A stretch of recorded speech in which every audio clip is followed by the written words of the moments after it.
নির্বাচনের কিন্তু সেই নির্বাচন তো 29 সালে হওয়ার কথা।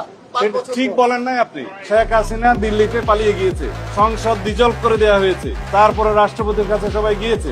106 এর অধীনে সুপ্রিম কোর্ট থেকে সেটা অন্তর্বর্তীকালীন সরকারের অনুমোদন হয়েছে, তারপরে সবাই শপথ গ্রহণ করেছে। সেই রাষ্ট্রপতির অধীনে প্রধান উপদেষ্টা সহ সবাই শপথ গ্রহণ করেছে।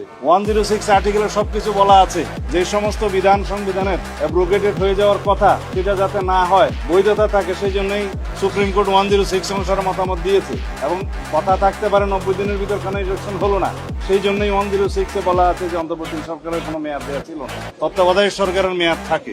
এবং তারা সেই অনুপাতে আইন প্রণয়ন করেছে। সেই আইনগুলো আমরা রেটিফিকেশন করব। সংবিধানের 4th তফসিলে সেইগুলো রেটিফিকেশন দেওয়া হবে, ধারণ করা হবে।